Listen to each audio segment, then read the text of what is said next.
Welcome back to another episode of Just Live. Today we have a special guest, Andrea. And I'm Bianca. So, this episode, we're going to be talking about entrepreneurship. We have our special guest, Maurice Eastwood, better known as Splash. He's an author. That's Splash. So silly. Sorry, I couldn't help it.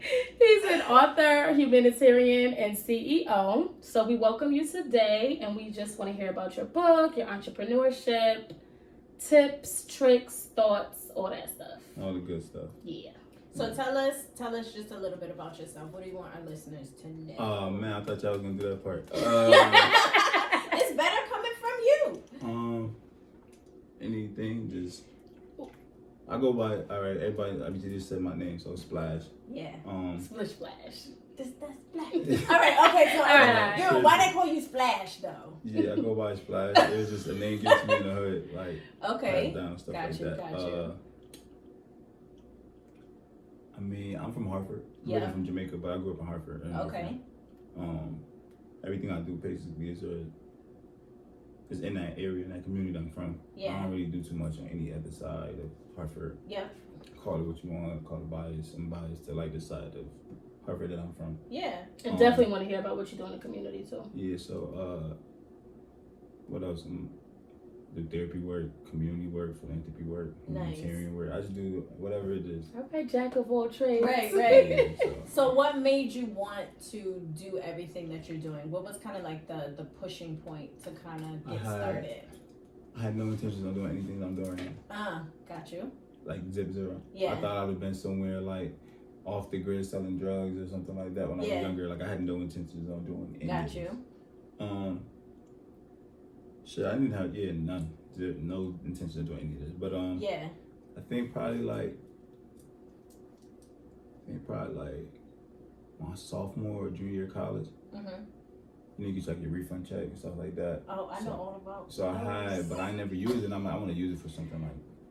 So I just used it to buy some backpacks. And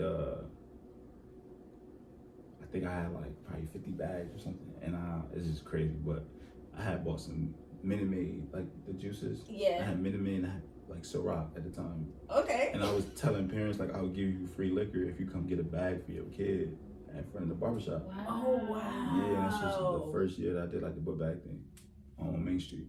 Yeah. And then before that I was already doing the basketball stuff, the basketball tournament. Yeah. And we would like buy bikes Mhm. and gifts, like giveaways Yeah. at the basketball. That's Like we would dope. go to like random kids and just pick a random kid Yeah. and give them a bike. Yeah. We'll raffle off the TVs and just stuff like that. We gave away Xboxes, just whatever. I don't know. People would just come that day up like, yo, donate this. Yeah. So we just pick random kids out of the crowd, give it to them. And we became cool, but then you see like the effect that it has on like the parents, not really the kids. Yeah. Like this little bit of weight left off their shoulders and shit. So Mhm. it's cool, and then Aw. it just turned into like bigger. Yeah, Now we did yeah. like last year we did like 1,300 book bags. Wow. Now we do book bags. We collect resumes to drop them off to like people that's Yeah. hiring. Yeah. What else we did? Feminine products like That's important. hygiene products. So I'm gonna stop you just real quick right there, okay? Because no, seriously, that's a big thing because. So I was talking with another female, and she's like, I really don't understand why we have to pay for feminine products because it's not something that we can control. Like it's something our body just does. Like we didn't ask for it. I mean, we pay for water. Right, you pay for water, yes. You pay for, groceries, Yeah. feed yourself and stuff. But it was the when you think about the lack of resources that a lot of people have, something as simple as feminine products, that's one of them. So I think that's a big thing to even have that in mind. Like, this is a need too. Like people don't. That's not usually people's Yeah, first when thought. I said feminine Right. product, people thought like, "Oh my gosh, that's so cool!" And it's like, no, it's not a cool thing. Like they need. Yeah, feminine it's a products. need. Like, you It's know a what I mean? need. Yeah. And then like, I mean, I'm not trying to be in like y'all financial business, but like, what's a yearly salary that's completely unacceptable for both of you? Okay, I would say right now where I'm at this point in time, Completely unacceptable. I would say nothing less than 60. However, I will say I feel like, you know, as you grow and learn and advance in your career, you know your worth. Yeah, no disclaimer. No disclaimer. Okay, No disclaimer. Okay, I say 6. No, 6. That's not a bad age. Yeah. So I would say nothing less than 65. Okay. 12, 24, 13, 26, 39, 52. That's 4 times more than the average. So it's like income where I'm coming from. Like last I checked, the average income, well, before Trump was handing out stimulus, the average income was $12,900. Yeah. So yeah, they need feminine products. Absolutely. They need shoes. They need hygiene products, deodorants, tongue scrapers. Yeah. The whole nine. Yeah. Like, Yeah. You know what I'm saying? Because like your hygiene is basically gonna dictate what people know you as. Right. No, for real. That's your first impression. It's gonna dictate your whole shit in the next 10 years of your life, probably. Because they gonna remember you as the person that was smelling like, looking like. And then sometimes even when you making enough, sometimes it's just not enough. That's Things my happen. point, right? Yeah. You come up you gotta start to choose what you're gonna priority and what's going on. You got a 15-year-old daughter, but you got 3 sons, and they all need stuff to go back to school. They need food. They need this. Right. You gonna buy her 1 pack of hygiene products instead of 10 at a time because you can't really afford organic. Top of the line. And also, I got 5 sisters, so I understand the logic of importance and all that good stuff. Yeah. So right. That was that part with that, and then Christmas we do basically we grant them a wish list up to like $100 to $140. Yeah. I linked to this guy. I call him JG or whatever. That's his name. And we let kids fill out like a wish list of things that they want to $100 to $150, $140. But we target our like population around kids whose parents are deceased or incarcerated. Oh wow. So it's like trying to basically like fill the gaps. But when we give the stuff, we don't give it to the kids. We give it to the parents. You can wrap it and say it came from Santa. You can that's important. That's important. Like, we don't do none of that. We stay away from that. That's important. Thanksgiving, we do the same thing at Parker Memorial. Feed people. Me, Stack, Darrell, a couple other guys. We feed a bunch of people like that. So it's just like, you just getting in, we fit in. So none of this was planned. It's almost like you need to learn how to say no as opposed to saying yeah, because now it's like you only got 2 hands, 2 feet. Yeah. But it sounds like you have people that have the same mindset as you, that wants to give back, that wants to be passion. Yeah, a passion for people. Because you can't do it all by yourself. You're gonna burn out, bro. Burn out quickly. Get real quick. Right. Heart attack, you're gonna pass out. You're not, because then you start to focus on not taking care of everybody else, but kind of feeling the burden of what everybody else is going through, and then you forget about yourself. I know it all too well. Burnout happens really quickly, for sure. You're looking at people you can't even properly organize your kid's 5-year-old birthday party without people calling you, and then you got people that's putting together an event for 5,000 people. And then you got people calling like, what time it started again? It's like, I just like when I have events, people know my phone just stopped working the night before. I don't know what happened to it. And I'll talk to you tomorrow. I have nothing. It's nothing I can tell you right boundaries. now. It is. That's the boundaries. There's nothing I can tell you right now that I haven't told you for the past 2 months or 2 weeks. So if there's some stuff here and you can go home with. Teach me, okay? That's boundaries, like for real. If you go home with $200 or $200+ worth of things per kid to go back to school, and you don't remember what time it started, and my like, it ain't for you. Right. That's it. Right. Like we had a rundown. The sneaker store just opened in Harvard. They were from originally in Bridgeport. They gave us like almost like 60 pairs of sneakers, and I'm not talking about like K-Swiss. I'm talking about like Jordan 2s, Jordan 3s, retro stuff that was selling for $200-$300 in the store. Scotty gave me a whole bunch of stuff. So it's stuff in here like that you could. So I'm not about to beg nobody to come down. This is the time. This year we took a survey. They had to like sign the survey. Well, last year they had to sign a survey. So we get some analytics, some statistics, and see the demographic that really need. So this is like, no, like you really like, so that's awesome. That's awesome, because then you're also seeing like what is the need of the community, because you could just be doing something kind of halfway. I'm gonna just do it, and not knowing what the actual need is. Because I want you, like, if I'm helping you for 3 years, Yep. and you're a mom, or you for the 4th year, you need to be on this side of the table, right? helping right. them. Absolutely. You ain't got to come with money, Right. but you got to come with your hands ready Right. to work. Right. So like ours, we let the local brands come with their clothes. You just can't sell nothing. Everything got to be given away. Yeah. They set up their tables. All volunteers come on this side of the table. So when you get your bag empty. You go down and you choose. The kids get to choose what they want. Okay. So first come, first serve. You get the best stuff. Yeah. Like, choose what they want. They got extra. We got Goodwill table, not Goodwill table, a closed table. Yep. That's just free for all. Yeah. We got another table with brands. The shoe table is its own table. Yeah.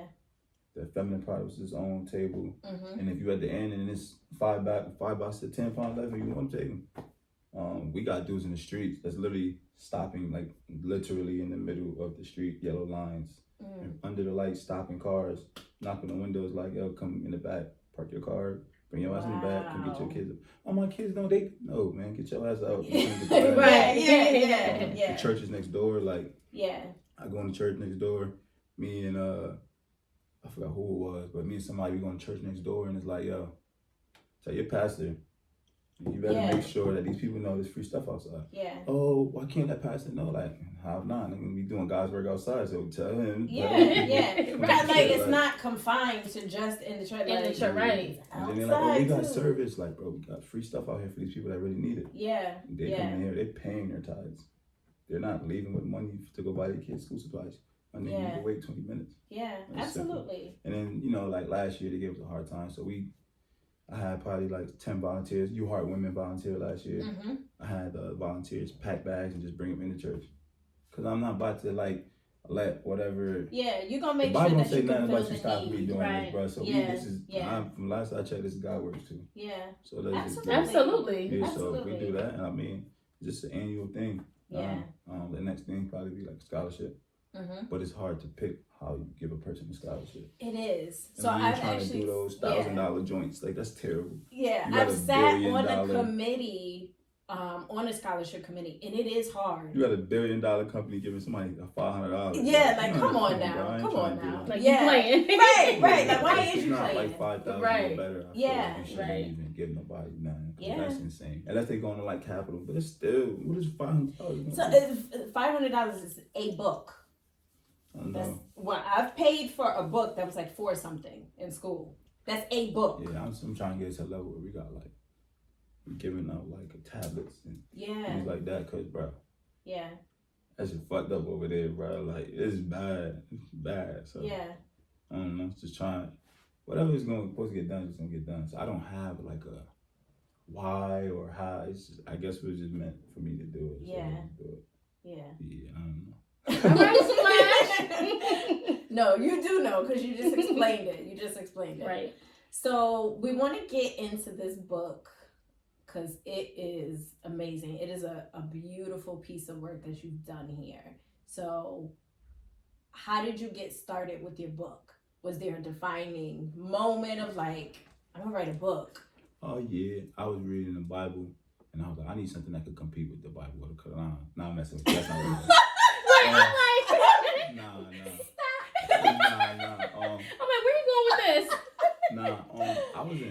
I was in Paris, and I went to Paris and I went to Italy, in the same trip. And you just got like a good feeling, like your energy is high. Like, I don't care what's going on. Like the crib could be on fire right now. Don't call me. I can't get the calls. In Paris. I can't get the calls. Like I'm moving around. My phone was working because you could transfer it, but I didn't even. I left it like in the hotel. I'm just outside having a great time. Yeah. Had no itinerary. Paris wasn't even on the schedule at first. Okay. It was just Italy. I had no plans. I had nothing on the itinerary. I didn't know what I was even going to do. I knew nothing about Italy. Yeah. Maybe just I've seen on video games.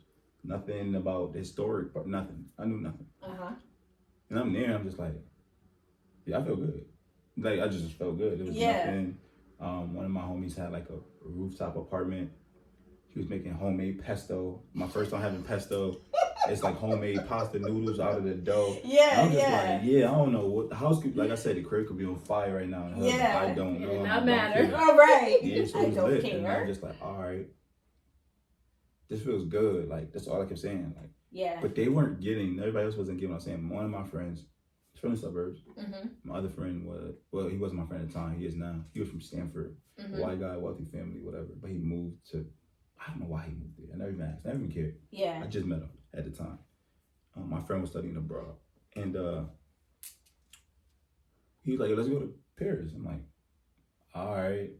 Like, It okay. was like $80 though. It was like $80 from Italy to Paris, but I didn't know that at the time. So I'm like, "All right, like, let's go." I didn't care if I came back with all my credit cards maxed and nothing. I knew that did not matter. Right. To me. Yeah. That's an experience. It is. So I'm like, It let's go. is. But I thought it was gonna be more. It's $80 round trip.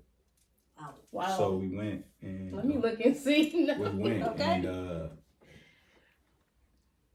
while we was there, like went to the top like the tower. Mm-hmm. They were doing whatever. I like ducked off from them, was just walking around. Yeah. I met this one white lady who was from Germany. She knew Mad Vibe Cartel songs. I don't even know how we started talking about Vibes Cartel. She was singing Mad Vibes Cartel in the middle of the A street. white woman? Yes, I swear. I'll show you the videos. Please, I need to She was see. singing Mad Vibes Cartel songs. And Yeah. everything. I'm just like, yo. Now her vibration was crazy high. Like, and why? How did she know? Most people thought I was African because France. A lot of French come up here. So she was singing vibes to me and things. We ended up, like 5 of us, ended up going to like some night rave party. People was like mosh pitting. No one spoke. I was the only person that spoke English. Like, it was crazy. So it was just like, I don't even know what I'm doing here. I don't even know how to get back to the hotel from where I am. Like, Yeah. they didn't care. That's an It was experience. just so, and like, I'm there and I'm talking to them like, yo, how can I feel this good like all the time? There has to be things that align. Yeah. So I was consistent with my credit cards. So they had literally like a month before up my limits on all of my joints. Ooh. So my joints went from like, you know, you first start your little capital one, you Yeah, got like 300. Right. Boy, my joints was like 7, another one was like 10, another one was like 12. So money wasn't the issue as far as like spending. I didn't max them, but I could have if I wanted to. Yeah. I was good there. I had no real negative spaces for a while, so I was good. My energy was good. Yeah. And I was like, yo, it has to be ways you feel like this all the time. And they were like talking about money. They just kept talking money. Like, no, man, like money doesn't. It's not money, bro. Right, Like it's not money. It can't be money because I know rich people that be often they you're like, bro, your parents are mad rich and you're living here right now. Yeah. Get away from them. So it's not like it can't be money. Right. And they were talking about things, talking about girls, and I'm like, no, man, like it's bigger than that. Right. Go deeper. Right. So I just started writing things like, yo, okay, so spiritual, like your spirit has to be good. Yeah. And I'm like, my mental is good. Like I haven't even. So I used to have this weird thing. I don't think I ever. But I said I used to have this weird thing where like it could be the happiest moment of my life, and I would think about death, like in the same breath, or think about something that like grab you back to reality. Like, I was a kid in high school that would be like, y'all better enjoy this because you ain't gonna never see each other again every day. Like I was that person, like the highest. We having the most fun. Having so much fun. And here we go. Like, right. here we Fun come. in school, and I'm like, man, y'all better enjoy this moment because I heard after high school you get real. That was me, like. Right. Yeah, so I'm like, you gotta be a mental. Yeah. Gotta be a spiritual. Yeah. And I was like, health because you gotta be healthy and stuff like that. Right. And then I was like, finances because you actually have to pay, but not money. You know what I mean? Just being able to pay for what you want. Right. And then I was thinking like your personal space because like you gotta have boundaries. Absolutely. And that's really how I came up with the 5 bags of the book. It wasn't a book at the time though. I used to do these things called Word of the Days. Yeah. And then I'm like, I said a word of the day to this dude, and he took what I said to him, and we made $2,000 an hour with my whole shit. And I was just like, no way. But I couldn't say nothing because we were just having a regular conversation. Right. That's dirty. But it was just, I couldn't be mad because it wasn't like, it's just free game. I put it out there for the public, and he took it and turned it to his own thing. Made his $2,000 because he was a public speaker. He probably didn't know what to talk about that day. He talked about what we talked about, made his money. He acknowledged that he was talking to a guy, but it wasn't my money to make. That's his job. Eye roll. You know what I mean? Mad. He cut you something. Right? But for me, it was like, he didn't cut me nothing, but he gave me your credit. Yeah. And not even, he never said who it was.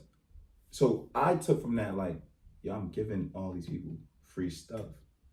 Like, how can I? That's a different way to You know look what I at mean? it. And like at this point, It nobody is. wasn't monetizing Instagram like that, like Yeah. they are now. Right. So I'm like, all right, shit. Like at this point, I had 60 videos up, Mm-hmm. minute-long videos. Yeah. That's And this an was the hour. word of the day? Yeah. Got you. It's an hour of free game. Yeah. And I'm like, yo, I just started deleting that shit. Take that down, take that down, take that down. Yeah. And then I'm like, maybe I should make videos. And I was like, I can't rap, because I don't know how to rap. And then I was just like, I started writing, and I'm like, first the book was gonna be called Year of the Bag. But then I was like, what am I gonna do when it's a different year? Right. This doesn't make any sense. Right. So I just kept writing. I wrote probably 3 times the amount that's in this book. I just overwrote. Yeah. And I'm like, shit, what am I gonna do? And we started talking, and I was like, can't call it chapters because that's boring. A 20-year-old don't want to hear chapter 5. Yeah. And right. your book sounds stupid as hell. It's only 5 chapters. Like Right. So then I was like, this bag is like this. I'm in my bag phenomenon was relevant. I'm like, how is everybody in his bag? And the bum on the street saying he in his bag. And then Diddy saying he in his bag. What is the You took that to a whole new meaning. Yeah, like, for sure. So then I'm like, I'm gonna call it. I'm gonna stick with the bags. I'm gonna call it the 5 bags. So originally, when I was working on my book, it was like this whole colorful thing. Yeah. And my boy Sean, I don't know if you know Sean Llewellyn. He takes photos and stuff like that.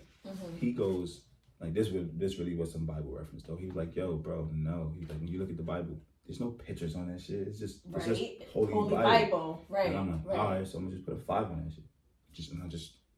Nicky J made this. He drew the 5 from scratch. He drew that 5, and he drew this 5 from scratch with the letters. Dope.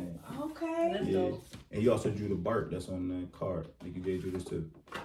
Oh, because I was looking at the Bart like, well, okay, help me understand about Bart. Yeah, nah, it was just relevant. It was cool, so he just put a T on it. So it was a way for me to like get it out. I wanted Nicky J his art out. Yeah, and stuff like that. So it's like, all right, let's just do that. And then the book was read. I looked up like strategic marketing tactics and like why red is good for marketing and things like that. One of my homies just told me about that. I've actually heard that before too. Yeah, McDonald's, Arby's, Burger King, Wendy's, all red. And I'm like, damn, like, all right, so we got a book, but now what? Right. Like, so I start calling around people, and actually, there's this chick named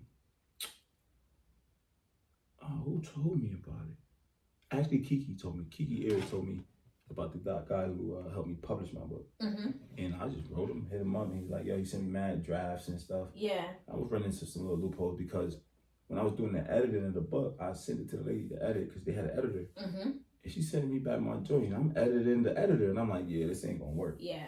So then that was the thing. Then, yeah, we just put everything in there, and I'm just like, yo, look, I'm just put the book out, you know, like. Yeah. First thing I did write about in my book though was Nipsey, because I'm like, yo, money. The bag was about money at the time. Cause like bag. Yeah. And the first thing I wrote about was Nipsey. That was the first thing I remember writing in the book. And I remember being in California and going in the store and saying like, yo, when I'm done with this book, I'm gonna bring it back. And obviously he passed before the book. Right. Yeah. Right. And but that was the first thing I wrote in the book.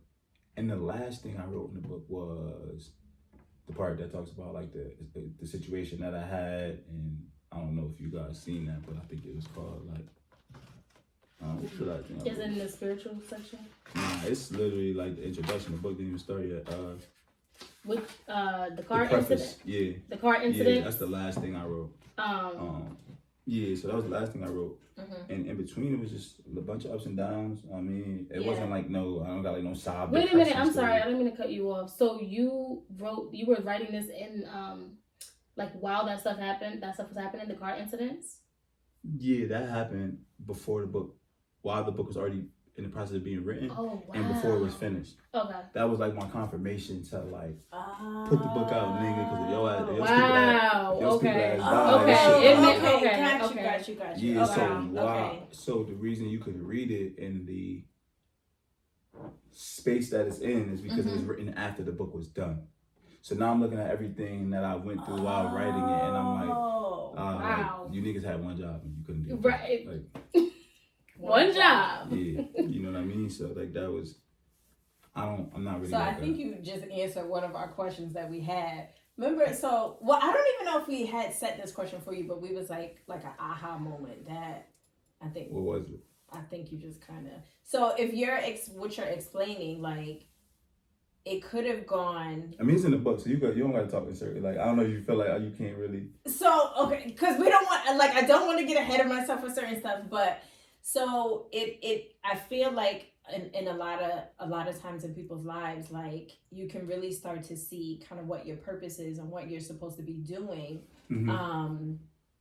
And I'm a very spiritual person. Yeah. So I believe that when you're trying to produce something that's actually going to be beneficial to other people, there's a lot of stuff that's gonna come that's gonna really try and stop you or put a muzzle over your mouth or just shut you down completely, sure. i.e. death. Yeah.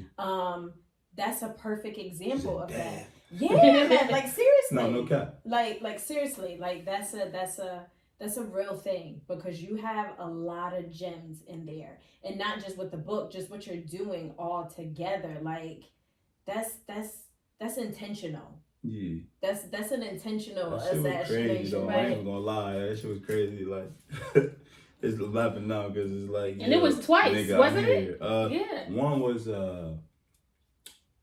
that one was just fool's gold. Like I could have that, but that was one that I felt like, y'all niggas, look at you stupid. Like you know, in the moment, it was like my mom gets tight with shit like that. Cause like nigga, that's not funny. But I mean, but I can see how you look at it like that now. It's like for me, when I was writing that preface, it was like, damn, I wrote a book. Yeah. Like the nigga who got kicked out of mad schools, the nigga who got mad trouble, niggas who do mad bullshit, the nigga who like.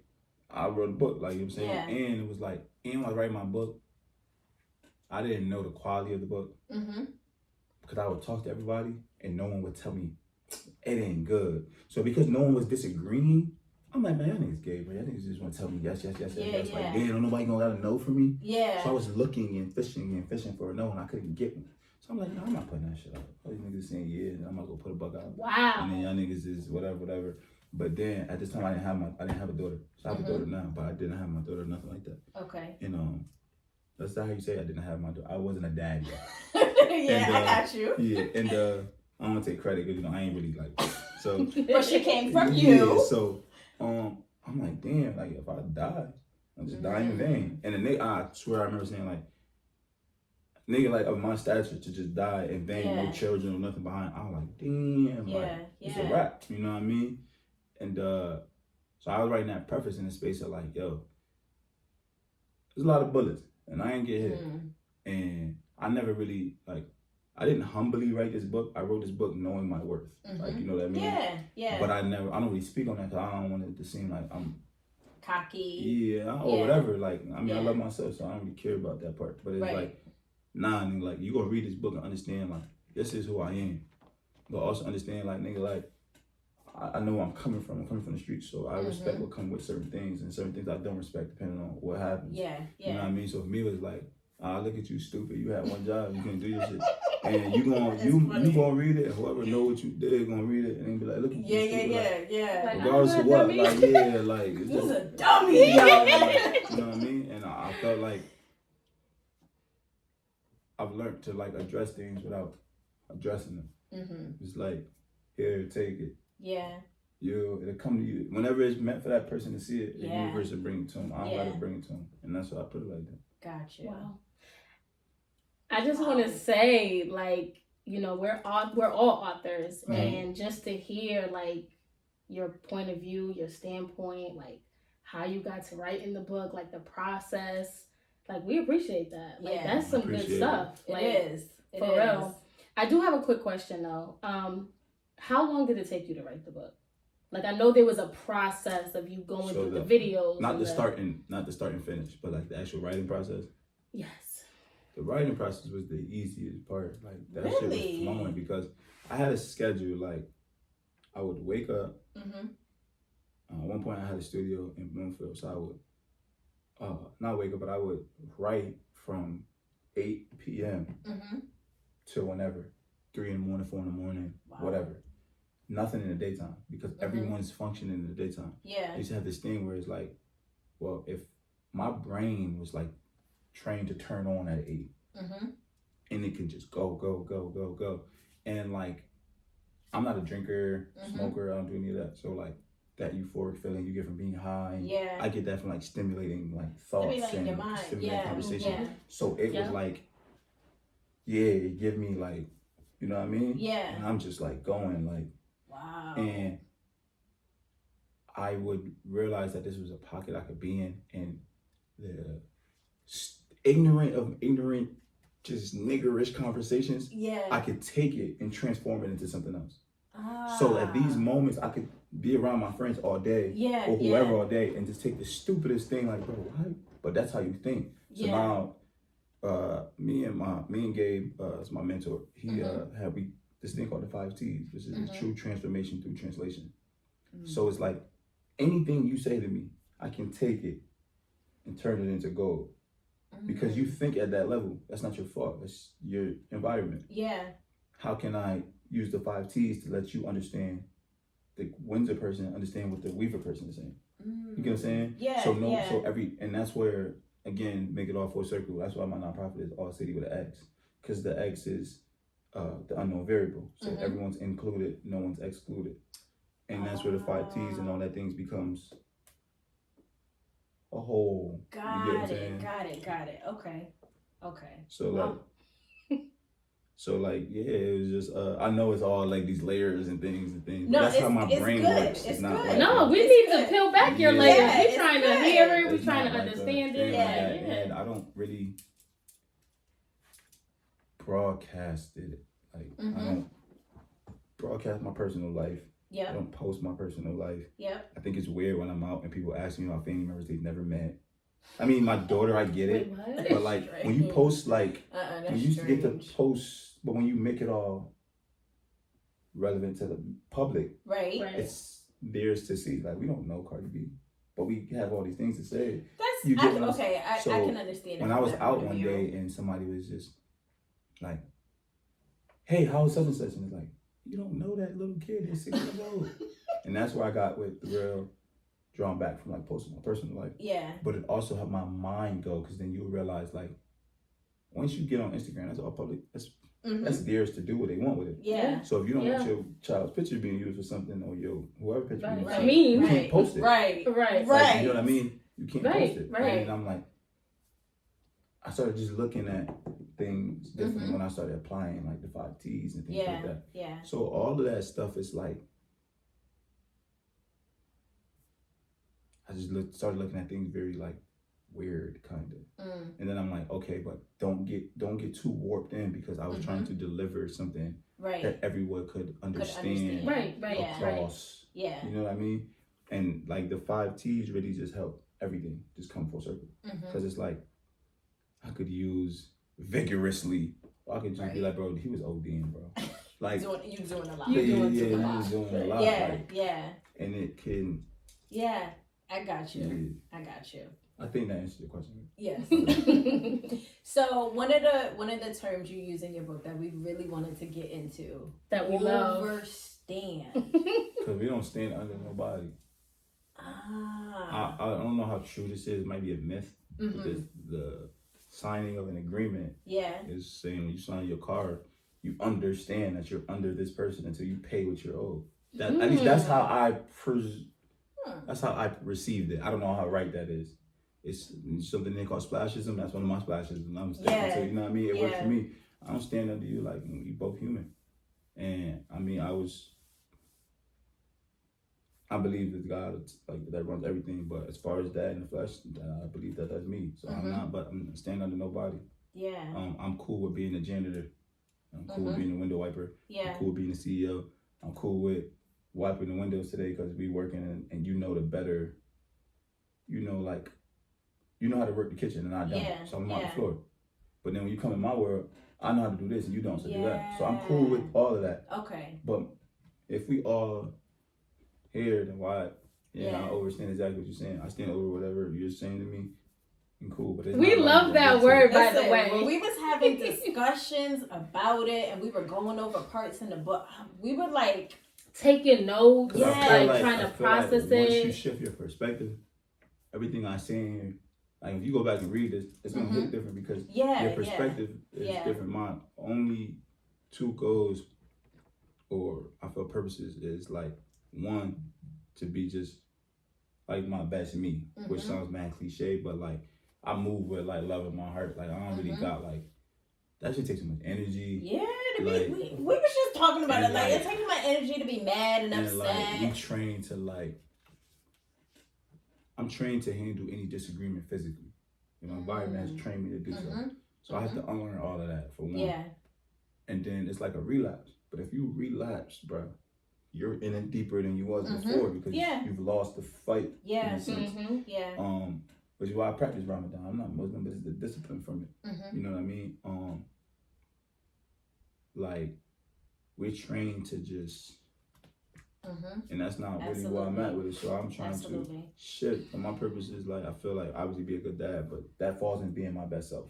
Right? And then the other one is just like, I'm supposed to shift whoever I come across perspective. That's why I don't align with any religion. Because some religion, you just can't even talk to another religion because your schedules don't allow it. What is that? True. Like, you know what I mean? That's very true. So like, nah, I feel like my job is shift people's perspective. That's it.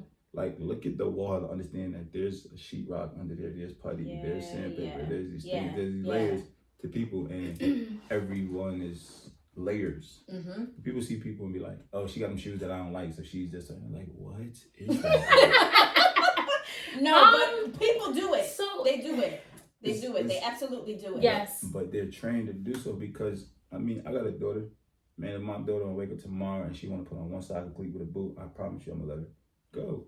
I've done it with my kids. Go. I'm not, and not even because I'm tired of, not even because I'm tired of fighting with her. It's just more so like, yo, you don't have to apply to any of the societal norms as far as like how you dress. Express yourself. That, right? Yeah. And don't get it wrong. I love J's. I love this. So I'm not saying that. I'm just saying but if I don't want to wear it, I don't want to wear it. Right. If I want to wear the same tech suit for 30 days and wear the same tech, I don't care. Yeah. Like, you know what I mean? But like, it's just you have this over like saturation of like opinions of people, and it's like to the point where like your 8-year-old daughter feels like she's not pretty because she doesn't have long hair. And like black people fantasize over, oh, look at all this head of hair. Yeah. Oh my God. And it's just like, let me tell you something. My first daughter was bald. My daughter was bald. My daughter, I was bald. My daughter was really bald. Like, my daughter was still not good. I was bald. But it's like, and I hear people all the time, it's like, and I promise you, I'm gonna be the dad. Like, we had a basketball game and she's terrible. Like, yo, you're trash. Whose daughter is that? I'm still gonna help her. But it's like, yo, we just gonna get it. Like, you know what I mean? But yeah, like, bro, oh my gosh, her hair's coming in. Not, oh my gosh, she's walking. She's talking. Right. Just go over there with that. Yeah. But I get it. They have not yet hit that wall that's going to crack their reality. Like, your life is so much more deeper. But I'm sorry. Go ahead. So I find, like, I've had those frustrating periods because I see that too. So, like I said, my first daughter was bald, okay? Baby had nothing. And I was okay with it. I'm just... How was everybody else? As soon as they hear it's coming judgment.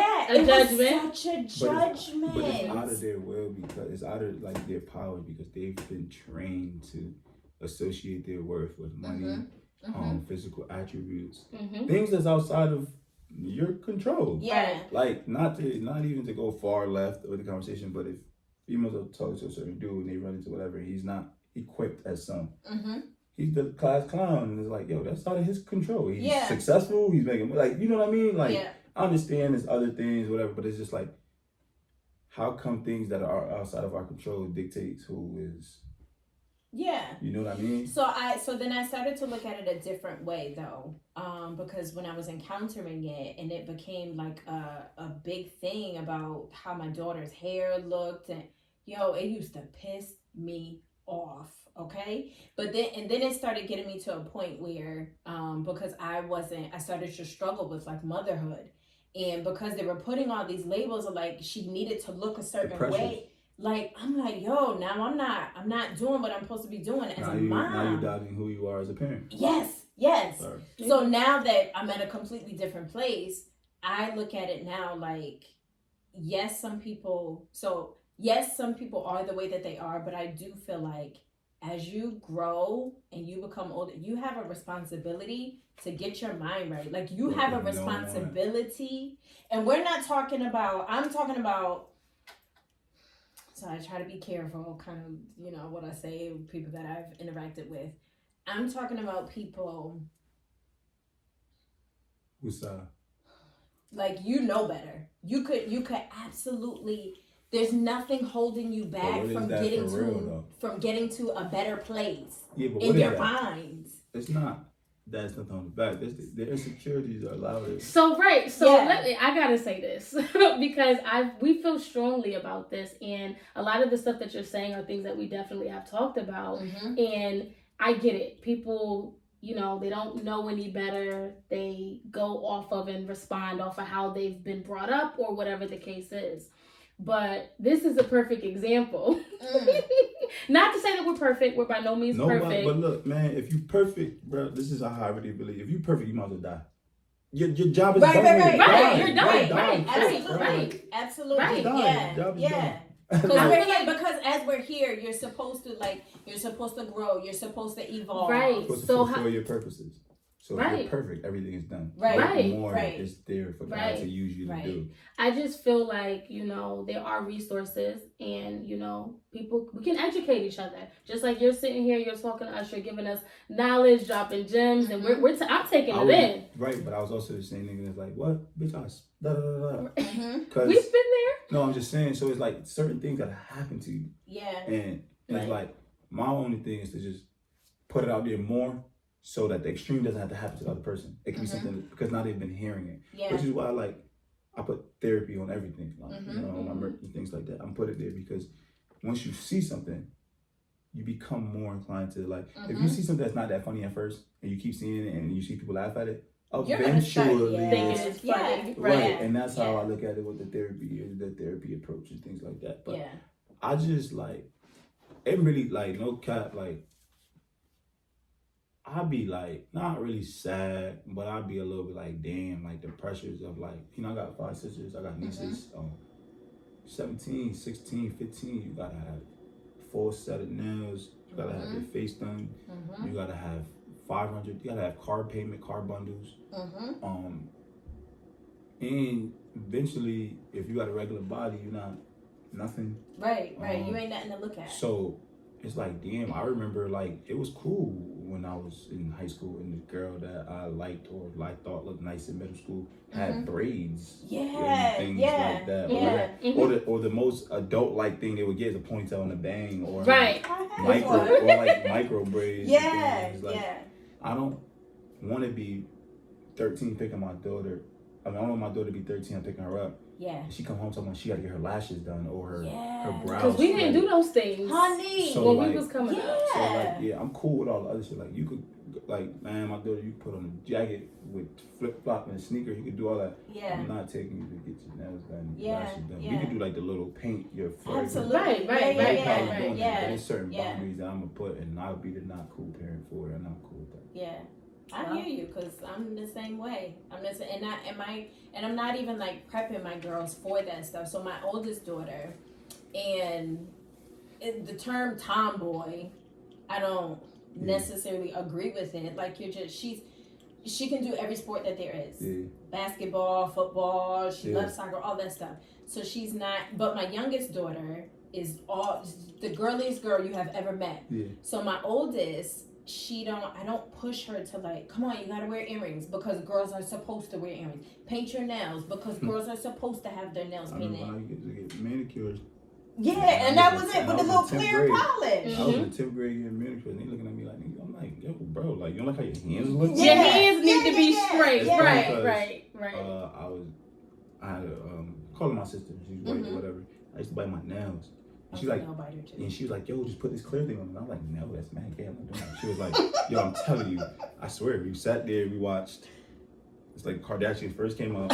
She had me watch. I had to watch whatever she was watching. She gave me a whole manicure, painted it, and ever since then, she put the clear joint on there, so that it would taste nasty. Yeah, and you wouldn't do it. Yeah, and that's how I stopped biting my nails. And I was cool with it, you know what I mean? But I'm not. there's so many societal norms that's not really normal. Right. Yeah, everybody. And Right. that's kind of like, I was like, yo, if I could put all these things about shit in perspective in a book. Mm-hmm.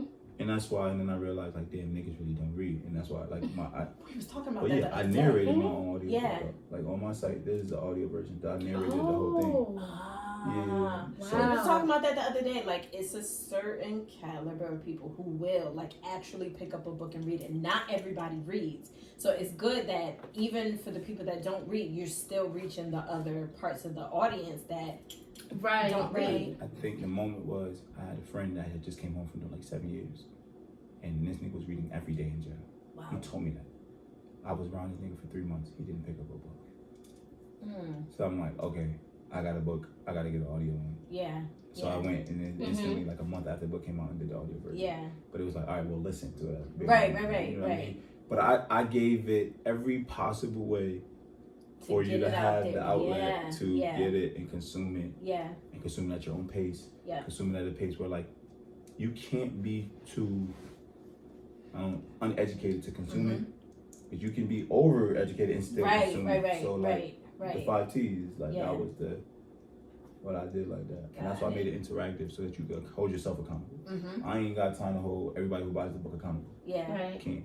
But you can hold yourself accountable. Right. Or one day you're going to remember you wrote some shit in there. You're going to read it. You're going to go back. But Yeah. you can see your growth. Or Yeah, you can see how far you've slid back. Yeah. You know what I mean? And then you got to hold yourself accountable. Absolutely. It ain't my job. Right. You're right. Right. Right. Yeah. It sounds like you give a lot of tough love. I came from a Jamaican family, bro. I used to get 90s, bro. And there's nothing wrong with that. I used to get 90s in school. My girl would be like, nigga, that ain't 100. Wow. Verbatim. That's not no 100. Wow. But now it's like, it helped. Because it's like, again, when I was writing the book, I'm like, yo, nobody doesn't like it. Nobody doesn't hate it. Yeah. So, no, I need that. You need some critique from so it. I can make it better. Yeah. You know what I But mean? that's perspective, though. Like, people don't think like that. I feel like I got, I'm competitive. So, like, when you're competitive, it's like, Yeah. nah, nigga, I can't. Okay. If somebody tried to kill me, right? How could I put this book out Yeah. and give them something to say, like, man, this whack ass book. Even if you don't like me, you gotta respect what I put in my book. Right. I don't care. Right. Like, you know what I mean? Like, Yeah. even if you, I don't know, whatever I done did to you, you done did to me, or whatever. Nigga, Right. this is one thing you probably could, oh, your daughter ain't got no hair. All right, nigga, I don't care about that. Right. You know what I mean? Right. But if you say Right. but if you say my book ain't it, now we got some. Now we got a problem. Now we Right. got Right. an I issue, could right. control this. Right. You get what I'm saying? Like, Yeah. you know what I mean? Like, Yeah. those are the things I care about. Like, Right. not features and things like that. I Surface used to. level though. stuff. Yeah, I used to because that's what I was thought that I was supposed to. Yeah. Mm-hmm. But I got like roster uncles and all that. Like, Yeah. So it's. That's actually going to lead us into our next question. Yes. So we was reading into your spiritual bag, and something that you mentioned in there was vanity slave. Yeah. So, like, how did you come up with that? Because I listen to like a lot of like reggae music, and it's like can't sell your soul. You can't be a band. You can't do things in vain. Like, you know what I mean? You can't. Yeah. You're a slave to your Benzes and your Polos and your Nike and all that. Like, there's nothing you won't do. Like, you'll be a heterosexual male and go do homosexual things for items. Doesn't make sense. Okay. No, I mean, that's really growing up. That was Right. You know what I mean? You are a person of you leading the pack, but you're gonna do some things that goes against what you've been preaching because you want the new J's. Doesn't make sense. Yeah. And we talked a lot about that, like material things. Yeah, that's literally what it means. You're a slave to everything. Yeah. That's not. You're a slave to everything tangible. You know what I mean? Because money is a tangible thing. Yeah. So you're a slave to it. Yeah. And even to go back to the things that you were talking about in the beginning with, being in the community, helping families and different things of that nature, and just thinking about like your purpose. Like, why are you doing it? Are you doing it to glorify yourself? Are you doing it because you have a passion for it? No, like, people really do it for themselves. Yeah. Like, No, for I real. told that from my friend, like, what you doing it for? And I ain't gonna Your lie. friend said that? One day, I fell out with one of my homies for a while, a couple years, because, like, you talking to, you know what I mean, for the betterment of our relationship. Right. I don't do things to you in this car, but I understood it, or I overstood it going forward. You know what I'm saying? And for me, it was like, you gotta be fucked up. You gotta be talking about your skin. Yeah. It's like, I don't need to pray. I don't need to pray. Like, I would have put my face on the cover of the book. Right. Like, I would have been selling shirts that said my name on it. Yeah. Not messages like, are you dumb? You wouldn't be going so hard. Yeah, right. Like, are you dumb? Like, what are you talking about? Like, right. I would have had mad children or something. Like, something else that shows my, like, dominance. Right. Or leaving your imprint. And like, we have an episode that we're going to be airing as well where we talk about jealousy and insecurity. And that's Monday. I'm not blaming or calling your friend out on anything, but people really project themselves onto other people. Like, that's true, but I also feel like some people want to say something, but they don't know how to say something.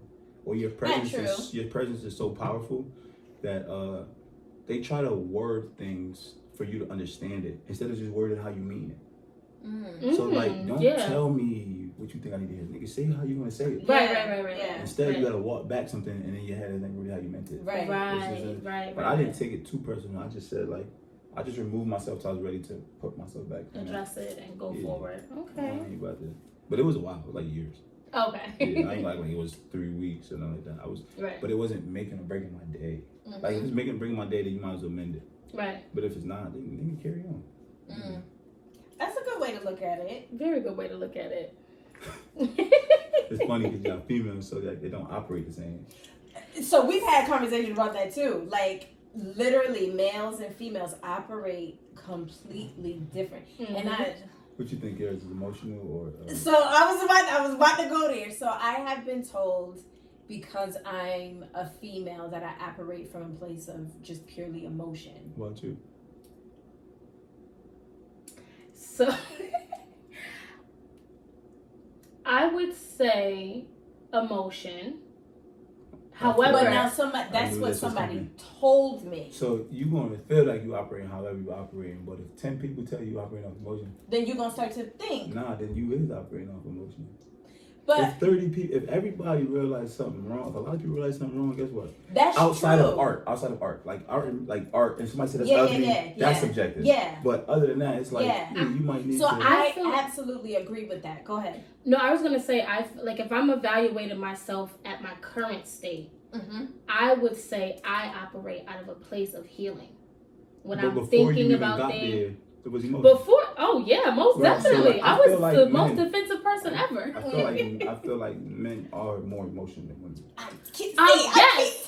So we've talked about that before. Problem, what happens is we're naturally off of logic. That's our natural word to logic. But a lot of us are raised by women.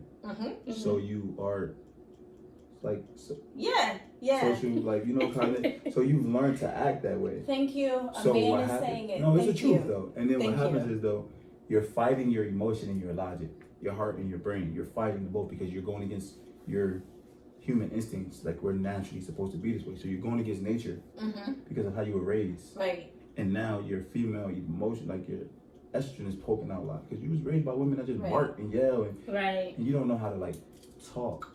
So your emotions, and that's why niggas be beating in cars and breaking windows. Yeah. Do you mean you're not supposed to cry? Right. But and that's a like, real thing. But now I can't let it out. But I am very strong. Yeah. So I know what to do. Right. And I know that I'm physically imposing to you. Yeah. So I'm gonna call you out of your name, but that's really like I'm calling you stupid, this, that. But really I'm saying I'm hurt probably. Or I'm really angry. Yeah. But now if I tell you I'm really hurt, depending on the female, she'll be like, this nigga was crying. Yeah. Right. I don't get that. So like, now I know that you told your friend I was crying a couple times. Yeah. Now really gonna be right. Now when you tell your friend, you're not gonna tell your friend. You gonna be crying to your friend. Yeah. You calling me stupid, and I look like this. That's true though. You done broke the comfort. Yeah. It's too late. Yeah. It's no one doing it. Yeah. So I think that speaking for myself, I can operate from a place where I'm really being logic with certain things. So it depends on who I'm interacting with. So the person that was telling me the difference between I operate and how he operated, obviously was a man that I was dealing with. You operate from a place of emotion and I operate from a place of... Easier said. It sounds good to say. You Thank gotta you. watch the interaction. Thank you. Maybe you used to, but certain things happen, and now you try to deal off of logic.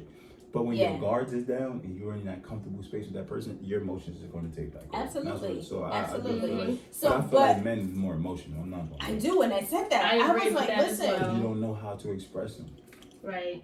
I'm like, listen, whether you want to believe But if you it or watching not. this and she talking about you, I have nothing to do. I have nothing to do. Like, whether you want to believe it or not, men are more emotional than women. I No, agree we're with not. that too. It's Okay, tough. whatever Like, you we say. raised by women Yeah.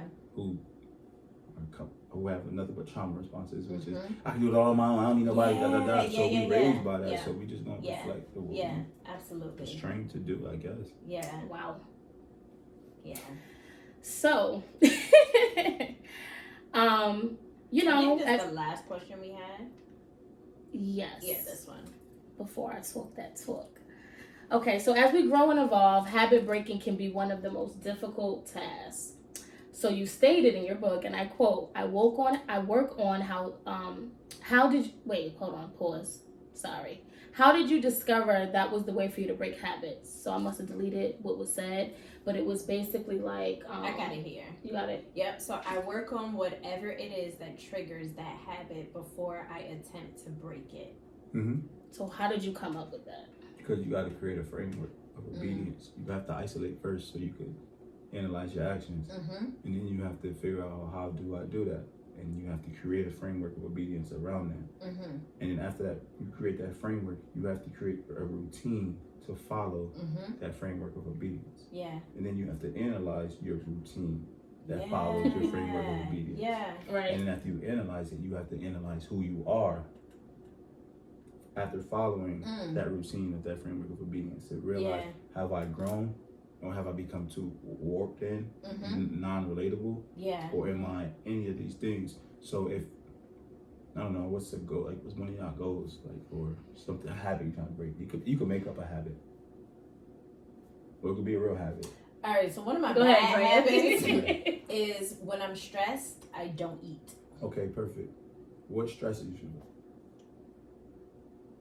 A few different things. Pick So, work. what stresses you that's of your control? How I respond to my kids when they're just being kids. Kids, right? Okay. Yeah. And then you said work, right? Yeah. So what about work? You just give me one thing. Well, I think the only thing I can control No, it's out of your about control, that work. what's out of my control. Yeah, you could just name anything. I work with kids in foster care. Okay. Their whole life is pretty much. What about that do you like though? I like the fact that I can help them navigate life as they're going through something that they don't have control over. So I would say then when that's happening, you step back and you look at like, okay, I don't like this, but this is my job, it's paying my bills. One, you could think about what it felt like when you had nothing or the thought of losing anything. I bet you that shit would get your ass up and go, that's the first thing. Like, it's like, okay, Right. cool, Yeah, God, yeah. That's one. Another one is like, okay, well, I woke up this morning and I gave 100%. I could do nothing beyond that. It's out of my control now. That is what I need to do. You know what I mean? That There's nothing part. I can do now. And then also it's like, yo, this kid that never says hi said hi today. Like find the small. Pulling out some positive. Yeah, you gotta pull positives or else Yeah. you're honestly you're causing your own. It will become you're going to eventually cause your own depression because you're mad or unhappy or what was the term you used before? When I said something that always pisses you off, something like that. I don't remember. But whatever it is, you're controlling that. Yeah. So now you're literally signing up every day that you go to work. You're signing up to go home angry and depressed and mad. You're literally getting up saying like, all right, well, let me go build up my depressed meter. Yeah. So come right back down.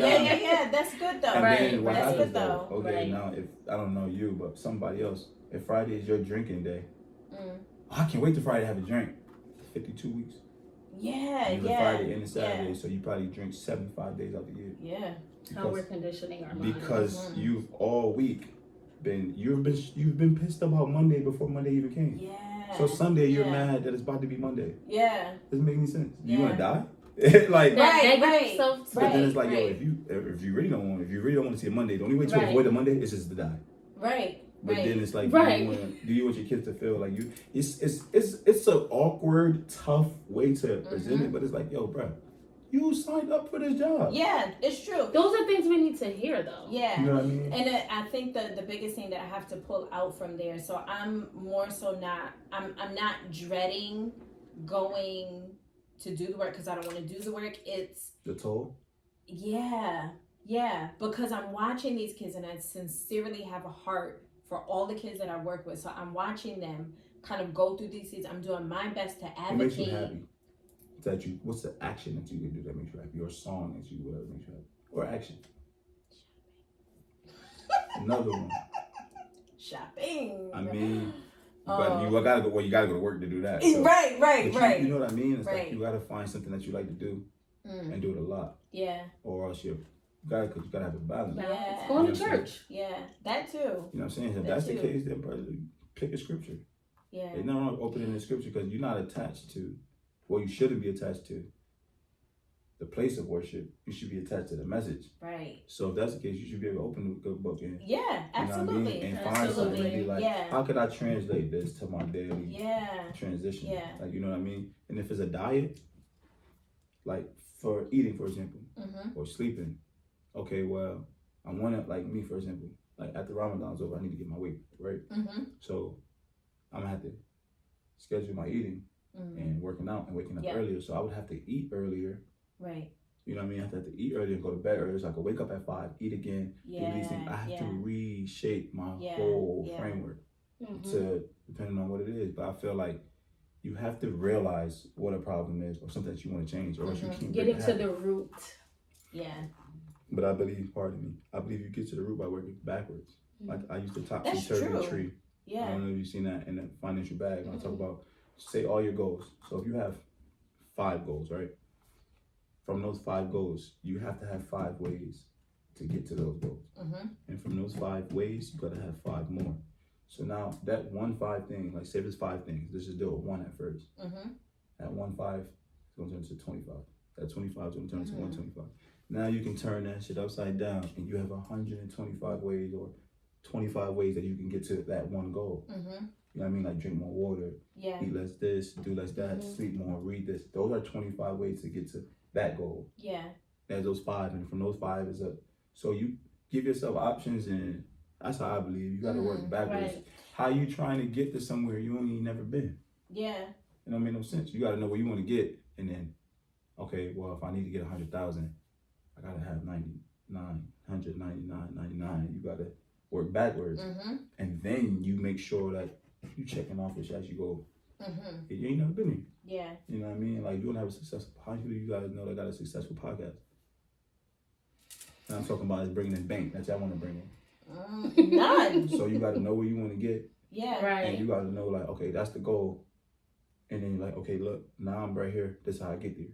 Now when your 6-month goal is there, or your 6 week, and we there, okay, now I reiterate. Like, I don't go that far out with my planning. I do 50 days at a time. I plan I started doing 50 days.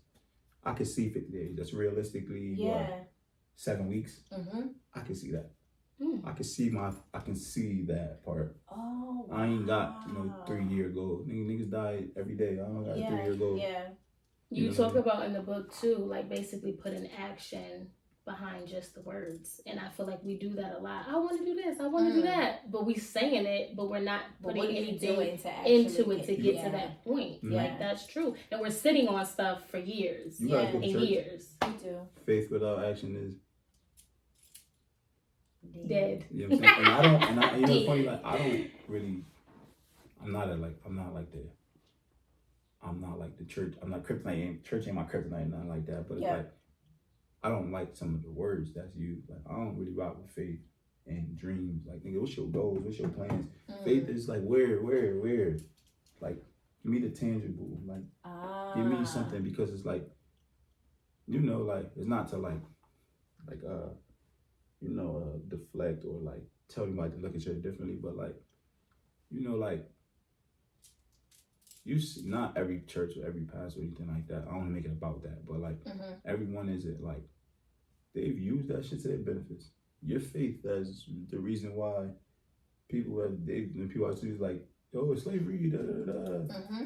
Yeah, we banking on hope, banking on faith. But if we keep doing, one day, nah, fuck that, man. Like, you're like, you escape, like you a runaway slave That's nigga. You had a plan, you had a goal. That's like, practical, and that's why Yeah, I say for people who do go to church, I know, and just speaking for myself, like I enjoy the word, but then I also what I get is the practical things. Yeah. Like you have to have stuff that you can apply. Give me like practical examples of how I'm going to put this to work in my everyday life. You see what I'm saying? Yeah. What are we really doing if like everything is so like? I hate when I say stuff to my family members and be like, "Well, you can't question. Well, with faith, you gotta nah, man. Like, bruh. Then why you want to work? Why you don't just pray hard? Because you got to put the work in. Right. You have That's to true. put the work in. Absolutely true. And like for me, like how is that not outside of your faith? How is that not the action part? Right. Because you have to have a goal. You get into your goal. Right. I'm not saying to not have faith. I'm not saying to not have dreams. Right. Under your faith and your dreams, there better be some goals. Absolutely. Absolutely. But that's essentially what the it's like scripture means. You're praying and sitting there, right. but you're not putting in the work. Dissected, and you telling people, Right. Faith is enough, nigga. Faith is not enough. No, you have to put the work into your meeting God halfway, and that's why. Right. So we gotta educate. This goes back to my point of this is why it's so important for you to find the right. Just being completely 1,000% honest. Everybody that has a church or is a pastor, they may not be called to have a church or be a pastor. Yep. That's why you can't be attached to the messenger. But that's a fact. That's how I feel. That is honestly how I feel in my book. Like, I want somebody to like. So, I feel like I wrote this book, right? So I don't get a chance to not be perfect. Mm-hmm. Get what I'm saying? Mm-hmm. Yeah. Like. Practice what you preach. Right. But that is why I also am very transparent in the book. Mm-hmm. Like, I say this all the time, like, you gotta have a hustler spirit. You gotta know how to go get it. I ain't gonna tell nobody that's finding their way, yo, put that gun down, because I don't know what you did. Somebody come back and kill you. Yeah. I'm not gonna tell a mom who prostituting, selling, whatever, stripping, whatever. Oh, you can, man, listen, it's the baby being fed. That's all I care about. It's the kids being fed. We could work backwards from the other things. I'm not gonna tell you not to collect that money. That's not my place. Right. I just want to give you perspective. Right. Yeah. You get what I'm saying? Yeah. I want to say, like, if you selling it to take care of your kids, don't buy the Birkin, don't buy the Chanel, don't buy the Louis. Right. Do something else. Like sell some bundles. Do some that is my perspective of the book. It's not to be holier than thou, but I don't get to be imperfect because some people think at such a low scale that I don't smoke, but they see me weed in my mouth. They think that everything I wrote in here is just goes out the window. Yeah. Invalid. And it's like, huh? Yeah. But I have to be aware of the audience. If not, that's on me. Yeah. You know that's true. Right. And like that's people true. always be like, yo, why? I don't get why, nigga, because you signed up to be the leader. Ain't nobody. You could have said no, and you didn't. Right. Now you got to take what comes with it. Calling. You know what I'm saying? Right. That's true. Bro, that's true. It's 70 years later, and people still talk about Martin Luther King having side women and Malcolm this and having that. I'm like, yo, bro, but that's how much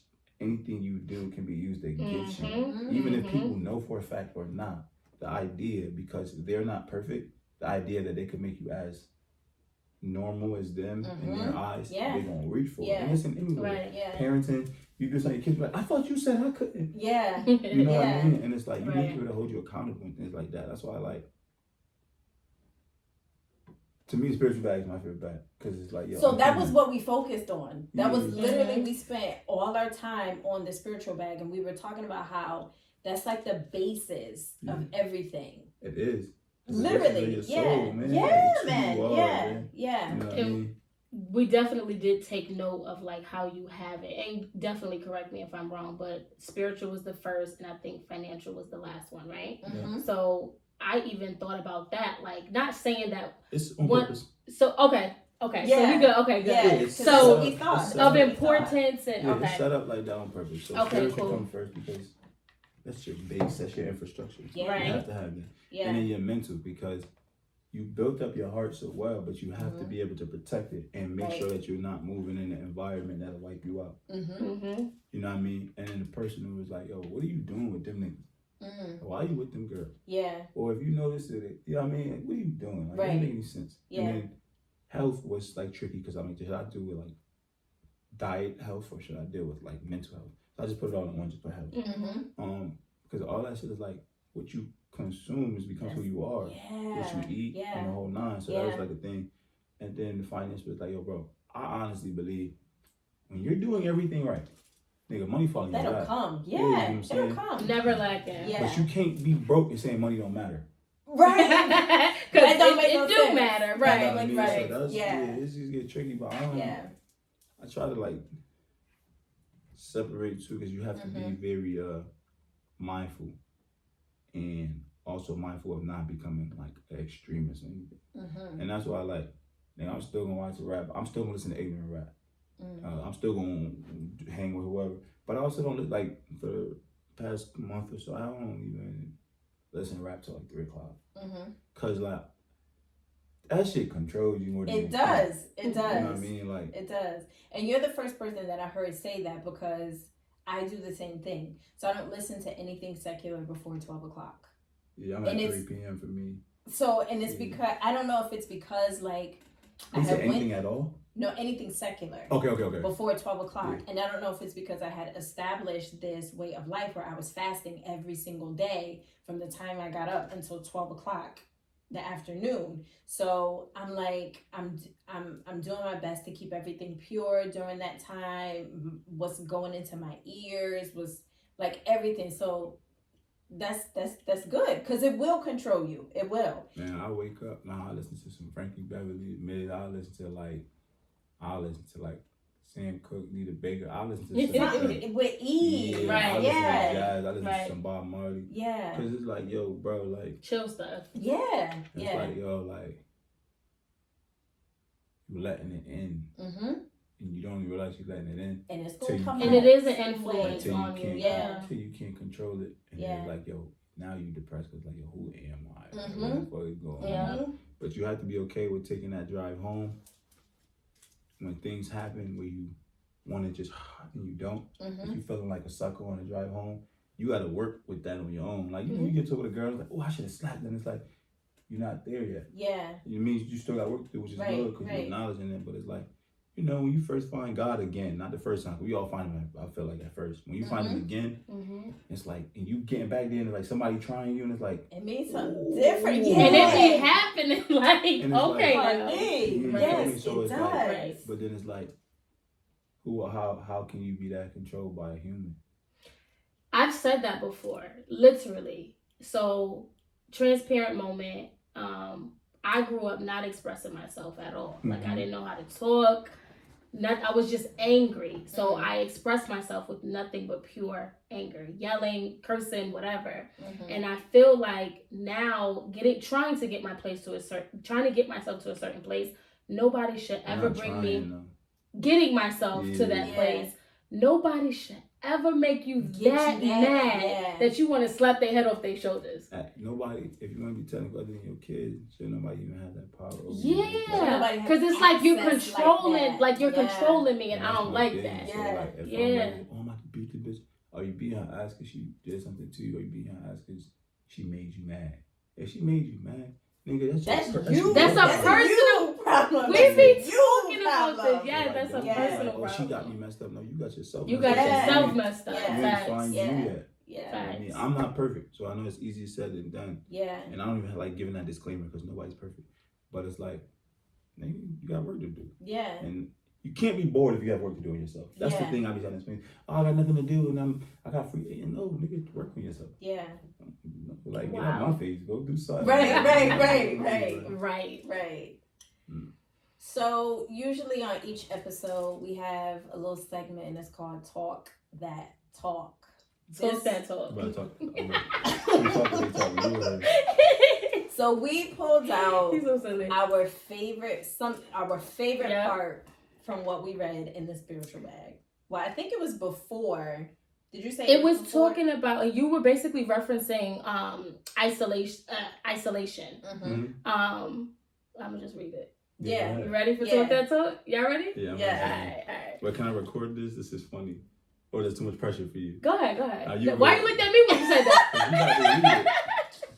I'm gonna let you record it. All right. I'm gonna put it right here for you. Okay. We recording? Yeah, okay, you got cool. So before you separate yourself physically, you must separate yourself mentally. Before you separate yourself mentally, you have to separate yourself emotionally. Yeah. Pause. Talk that talk. So usually like Hold on. talk that talk is a point of like Oh, you keep on. it's a point of like oh you talking like come on with it, talk that talk. No, that's not a gospel thing. That's just the me and her No, thing. that's the Yeah. gospel. Meaning like, Oh, yeah.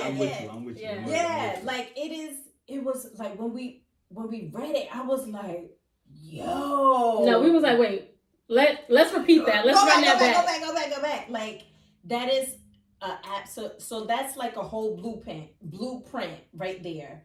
That you separate yourself before you separate yourself physically, you must separate yourself mentally. Mm-hmm. So because it's gonna start here. Mm-hmm. It starts here. Once you get it going up here, then you can start to say, okay, let me do it. Like, let me do it in the physical. Mm-hmm. Go ahead, boo. Keep going.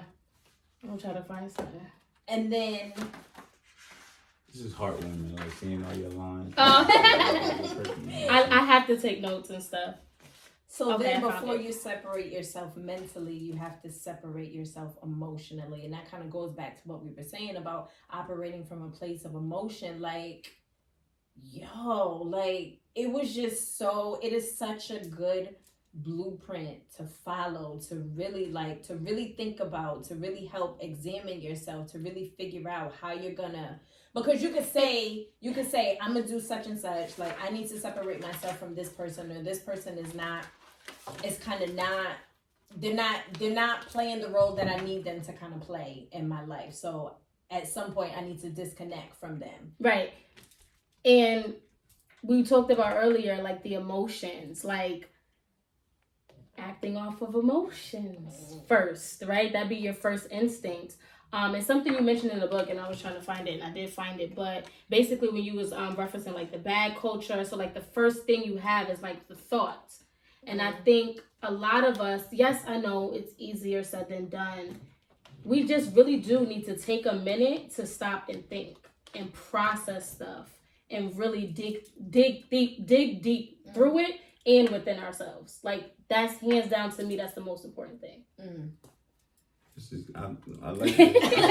I should have hired y'all. I try to do an introduction and get a bunch of clips and things, because like, yeah, I mean, that's, no, we pulled this apart, and did. you know, as I we should've- continue to go through it, we're gonna do that. Like I should have hired y'all. No cap, we you know? appreciate it. 'Cause, like, some people just read it at a certain level, and it's like, yo, dissect it, nigga. Like, Yeah. but it's not. It might not be that person's time. Right. to And dissect so I it. was literally just about to say that some people mentally are just probably not there.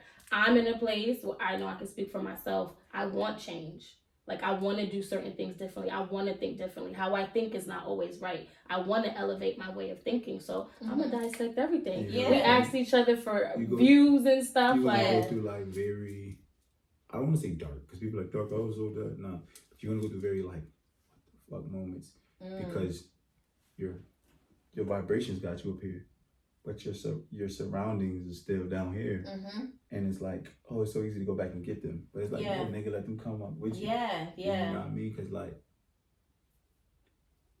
it's not supposed to be easy, but like you're gonna be feeling alone at times because you're thinking hard.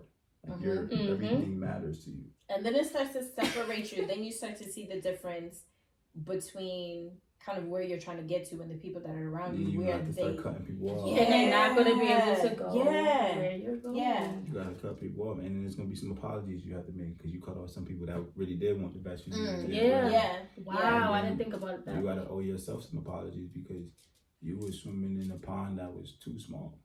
That's your fault. Yeah. So settling and allowing distractions. What's your favorite part of the book? Now it's my time to interview. Stop. No. No. For No, don't do that. No, I'm shy. What's your favorite part of the book? I'm shy. What's your favorite part of the book? So far, my favorite part is, let me think. He put me on the spot. Literally, it's that talk, right? So before you separate yourself physically, you must separate yourself mentally. Before you separate yourself mentally, you have to separate yourself emotionally. Like that is stimulating my mind, okay? And I like for my mind to be stimulated. I could buy my own bags, I could buy my own shoes. Right. When I'm having a conversation and dealing with somebody, stimulate my mind. Make me think a different way. Make me think about something that I have never thought about. Like, don't give me surface level conversation. Like, you was talking that talk. No, but you back on the spot though. All right, I'm back on. So there were a couple things. So one of the things I do want to point out, and we touched on it a little bit, but I definitely want to go back to it. So basically when you talked about the vanity slave. So for me, that was your favorite part. Yeah. I took that as like, okay, am I a materialistic person? So how, as she just said, like I could buy this, whatever. Like we can, so when I'm dealing with somebody, friendship, whoever, family, I'm not a gift person. Like I wasn't brought up to receive stuff. I like giving people stuff. You don't have to give me nothing. Like birthdays come, I have a gift for you. I'm like, thanks. Like, and it's not that I don't appreciate it, but that's not my thing. Mm-hmm. Basically. Right. Yeah. So basically when you talked about it, I just basically wanted to apply it to the things that I want to do in life and kind of just where I'm at. So like, what is your purpose for doing that? Are you doing it because you really want to, not you, but just in general, like, do you really want to show that love to that person or make that person feel appreciated or really just simply help the community? So I definitely, I would say that's one of my. See, that wasn't hard at all. Yeah, we spent a while talking about the don't become a vanity slave. Yeah. We spent a good amount of time talking about that. Just the language in general that you use in the book. I don't know. I have a lot that I could say, but I am really shy. But so she say I am. Stop. Sorry, y'all can send me y'all questions. I'll answer them for the public. Cause I struggle with. I don't talk about myself like that. I don't. How y'all got me raised in, I would never. I'd sit there and I probably talk about this with my brother or something. But to sit there and probably answer questions that people be having. I don't know, nigga, you didn't ask it, so I ain't answering that. I'm still struggling with sitting and putting the camera in front of my face and being like, all right, so today, this is not my speed. Like, Drea knows that about me, though. I am the same way. Do it to me, like how you did to you, I can do that with no problem. But for me to do it myself, just to upload it, right? I'll be like, I think we're both kind of that same way. I don't just make videos of me talking or like. I don't have any videos of me just talking. Yeah, it's very nerve-wracking. I mean, we're learning, obviously, as entrepreneurs, you got to put yourself out there. So we even talked about that on one of our episodes, like me being all reserved, wanting to be in the background. I don't got to be in the spotlight. I don't like the light. But, like, when you're trying to relay a message or come out and share your story and different things of that nature, you got to start talking. Like, how are they going to know if you're not expressing yourself? So it's a challenge, but yeah, for sure. My favorite part of the book is the whole. Nah, I don't really got a favorite part. I mean, actually, this. No, but we don't. So I'm looking at the camera now. Okay, but no, stop. We don't gas like to be funny. We're not going to sit here and say something that's. That's my favorite part. What? Treat me like I'm famous. Love me like I'm dead. That's my favorite part. So I sent my sister to your page and she saw that. Like, love me like I'm. What did you say? Like I'm dead, right? Like I'm dead. Treat me like I'm famous. She's like, oh, that's it. Yeah, like I told a whole bunch of people, y'all need to get it. Like I was telling people at work, like it was. You work at? The Bridge. I'm gonna come in like, why y'all ain't buying my stuff? It's a boy house or man house, whatever you want to call it. I want to disrespect them, little boys, whatever. So there's basically like it's an independent house, and they're being helped with being transitioned out, like to being on their own. I used to work in programs like that. And I done heard some things that they need this book. And I really was like, do they read? Maybe I'll donate some to them. Do they read or you don't know? I don't know. I'm fresh. I'm kind of fresh there, so I don't know. You can hold me to that. Of course. If I'm winning, I'll get it to you. Of course. I appreciate that. So I'm like, because I remember asking one of the ladies, I'm like, yeah, would you guys like be able to like maybe read it with them or like what do y'all do to kind of see like with this right here? It's like More of an independent. You gotta run into it when you run into it. I was cracking my little jokes about like the Bible and things like this. Yeah. But this holds that weight for me because like there's no parables in here. I didn't like I gave you the parables so you don't have to look at them as parables. And I'm not putting it as that, like, you know what I mean? But I'm saying as far as like there's some niggas that I know that never opened it. Never opened the Bible ever. But they open this and it's helping them change their life. Yeah. So I feel like just like they say, like God gave Mark the power to write, and Luke and John. It's the same thing. It's just not one of the 66 books. Like, you know, I know my Bible too. You feel me? But not, it's just not one of the books. Like, you know what I'm saying? So it's like, yo, like, again, if I was I'm not one of the soldiers he put to operate in any church organization or any whatever other they got. Like, my assignment was. Yeah. You know what I mean? Yeah. And like that's how I operate the whole thing. So it's just like, yo, bro, like I tell my niggas, like, bro, I don't care who you shot, what you done did, what you didn't do, nigga. Now I mean you can't come to hot yoga tomorrow. Like we going to yoga, nigga. Like I don't care. Okay, like, with the yoga. Nah, but you know what I'm saying? Yeah. Like like nigga, like I'll hang with my friends or whatever, do whatever, but like yeah, nigga, we still going to yoga in the morning. Like, you know right. The betterment of self. But you two gangster to drink some tea, like. Yeah, right. You know what I mean? It's just like. Yeah. That's like my pet peeve. Like, I hate hearing people say, "Oh, I need a drink." What? Right. What are you talking about? Yeah. No, nigga, you need some water. Oh, I need to smoke. Yeah. Right. Yeah. You need some fruit. Right. You need some yogurt. Some veggies. You need to read. Sleep. You need to just relax. Yeah. You need to have peace. You need a conversation that's working your brain. That's what you need. Yeah. Because like you're looking forward to poison. I need to poison myself. That's basically. Basically. You're right. Basically. You're right. Yeah. You know what I mean? Like I like like I never people say I need to go to the gym. I need to. You need to drink. You need to smoke. No, you don't need none of that. Yeah. But it's not received well for me because I don't do either. I don't smoke or drink.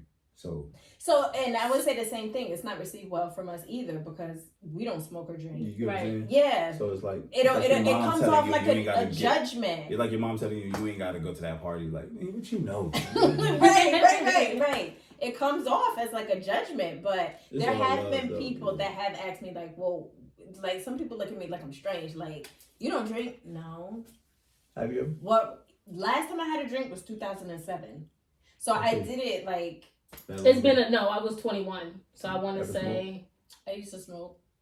No, I never could do. I got asthma. I was never a smoker. I tried it before. It was during. Like, you never tried either? Really? Not my whole life. Oh wow! I mean, you ain't missing. Right. I mean, I'm cool now. Like I'm straight. I never. Yeah. I never could pour. Champagne wine. Nothing. Yeah. So it was. I had rum cake. That I never tried that. Is it good? Yeah. It was during like your normal adolescent growth. Like I was a teenager or in college, like, and then 2007 was my last drink. Yeah, I definitely used to drink hardcore until 21. Until 21, not at 21. Right. No, but I'm being serious. So it was like, dang, at the age where I could experience, so the age where I could experience the bars and stuff, no, it stopped. When you start stuff too early, it makes you like. There's some things I regret. Like I wish I'd have waited till I was like older. Yeah. Like I took the fun out of it. It did. So there's nothing wrong with that. Like I feel like socials, they influence us. Our peers influence us, and we shouldn't feel bad for not doing something that somebody else want to do. That's not my cup of tea. I don't think it's a feel bad thing for me. It was just like, nigga, you don't even give in to peer pressure. So it's like mine wasn't peer pressure things. It was just like, nigga, just wait. Like, you know what I mean? Like, nigga, don't do that. And I was just, ooh. So whatever I ain't do with drinking smoke, I made it for it, and whatever else is just like, yeah. So let me ask you a question that we don't really have planned. Oh, boy. Nah, you put me on the spot. I'm gonna ask that. No, it's nothing crazy. It's nothing crazy. So, with you being an entrepreneur, right? Yeah. And being an influencer, CEO, humanitarian, author, all that. Me being God in the flesh. God in the flesh. All that. Splish splash. Mm-hmm. How do you deal with people that, I'll say your friends, your family, who they may be struggling with something or they may need support with something, and with you having this book and having the knowledge and the growth that you have, how do you maneuver that? perspective. I never tell them to read my book. I don't make anything about me. I just deal with what's happening in front of me. Like, I need help. I need a perspective. I need a guidance. I need a love. So like, I just never looked at myself greater than them. Right. I make their problems bigger than mine because like, I know I ain't gonna take my life. I don't know what they're gonna do with their problem. You get what I'm saying? And then like, that's gonna fall on my shoulders. Yeah. Because, you know, my family, like, I call the shots. So like, I'm aware of like, some people don't even open up about what they're going through. And then here they is opening up what they're going through to me. A lot of times I'm the younger one to who's opening up to me, and I can't just brush them off. Right. If they come to me with some bullshit, like they need to borrow $5 or $10 or they trying to have frivolous conversation and it just holds no weight, then we might crack a joke. But they really come to me with some real shit, bro. Like, I restructure, like, whatever was important comes after. I restructure my whole thing to make sure that they're at least on that track. Like, you know what I mean? Like, I'm not, bro, like, what could be that important that somebody's coming to you pouring out their heart? Yeah. And you can't make time. Yeah. Right. Yeah. And like, right. How you can't? Because I tell you this much, if you blow their ass off and they driving home and they get into a car accident, you gonna feel like shit. And you gonna be trying to overcompensate for everybody that comes in your life after that. Because you didn't have time. And like, I look at my family and I see how they rock for me. But I mean, like, if I got it, they got it. Because at the end of the day, if I was stingy, I'd probably be driving. Like, if I just said no, like, a lot, I'd probably be driving like a G-Wagon, living in Glastonbury line or some shit like. But can't come with me, bro. Like, what is the problem? Let's deal with what's the problem. Yeah. What is you trying to get to? Yeah. Let me just put you on the path to your, like, whatever. You know, the best way to teach you how to fish in a sense. Yeah. So that your problems don't always become mine. Because I hear people be like, don't keep asking me, like, yo, what's wrong? 5 times like nothing, like something wrong. All right, motherfucker. Now when I tell you what's wrong with me, if I call you at 3 a.m., you better pick up. Yeah. If I call you at 3 a.m., you better pick up. If you at church, you better pick up. If you're in the middle of having sex, you better pick up my phone call. It's just what it is. Because I ain't want to tell you. You kept pushing my buttons for me to tell you. Now I told you. Yeah. And now what are you going to do with it? Now it's too heavy for you? Yeah. Right. Yeah, bro. Like, you kicked the can on me. Like, and I was cool. And now I show my transparency, vulnerability, or whatever you want to call it. And now I don't know, my insecurities is high now because you know a flaw of mine I ain't never telling about it. Yeah. And now you're not around for me. Yeah. How am I supposed to feel about it? Like, now I feel like, bro, niggas, people kill themselves because of shit like that. You get what I'm saying? So it's like, you should have let that person alone then. Don't keep asking them. That's true. That's true. Because what was your motive for wanting to know? Like, don't stroke your own ego, man. And I don't like when people try to, like, don't try to trauma relate to me. That trauma bond. Yeah, like, I don't want you to, like, struggle relate to me. Like, I don't want you to try to relate to me because they're like, oh, we both from the hood, or we both come from nothing. Like, nigga, I don't care what I like. You think with my mom, if my mom was a drug addict and yours was a drug addict, we supposed to be right? Different experiences. Yeah, nigga, like different experiences. You wasn't there when certain things happened to me as a kid, so you don't know. Right, like, 2 different experiences. I don't want to connect to people that's coming from where I come from. I'm trying to connect to people that's going where I'm going. So like, I'm not, nigga. No, nigga, like back just. That's a real thing. And they'll like. You could get so wrapped up into it and you don't even know that they're bringing you down with their stuff that they got going on. Like how you said, if you're not going where I'm going, like, you're stuck in it. So now y'all both at this stuck place. Because it'll turn into... That's not their fault. All this shit boils down to you knowing you. If you don't know yourself, how could you know it's not for you if you don't know you? Right. It don't make no sense. Like, I was talking to somebody yesterday and I said to her, like, yo, everybody keeps saying, like, you gotta be aware of your surroundings. I think that's the stupidest statement that you could ever tell a person. You have to be aware of yourself. You can't be aware of your surroundings if you don't know who you are. Right. It doesn't make any sense. Right. It's the stupidest thing that you can tell a person. Yeah. It's like, yo, drive. Where, nigga? Just drive. Where am I driving to? Get me there. What is there? Like, I have to know these things to get there. And it's like, be aware of your surroundings.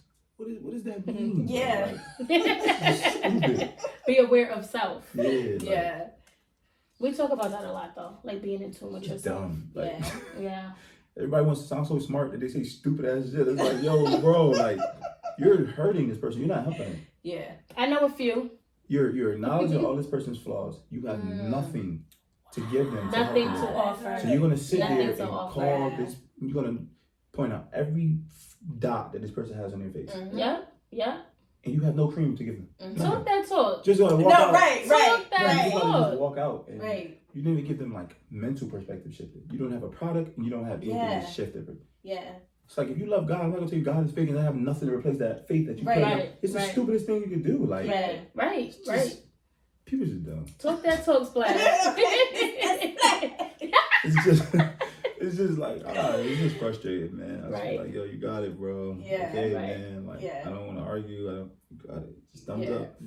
You definitely taught me some things today That's my goal. Facts. I really need to carry with myself. Number one, that boundary stuff. Because I'm all like, in the very beginning, you said like if you're getting ready to have an event, next day. I used to post this picture of my grandmother. She had like mad money like this. Mm-hmm. And I usually put a caption under it like, I just what she said, I just took his phone. Oh, because she's like a picture of her. Yeah. She was like, I got his phone. This is my picture. Like basically, I put a caption like, this is grandmother. I got his Instagram. Right. Like type joint, like, or this I'll put on Facebook like this Splash grandmother. He ain't got his phone right now, so don't text that nigga. Like little stupid stuff like that. Cause it's like, bro,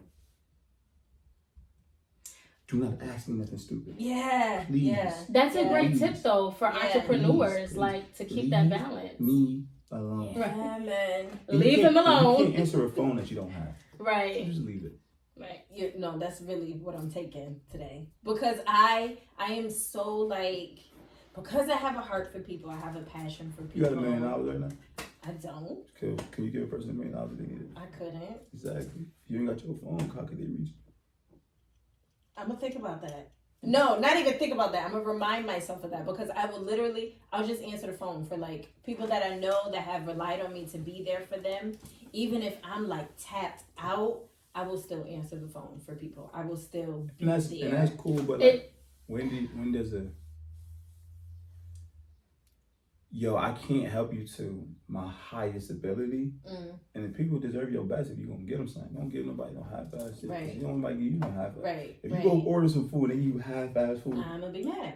I'm gonna be mad. Send it back. You about to help this person. Yeah. And the help that they get is going to put them in a predicament or position or change their perspective to dictate the rest of their life possibly. But you halfway help them, so you don't even. Yeah.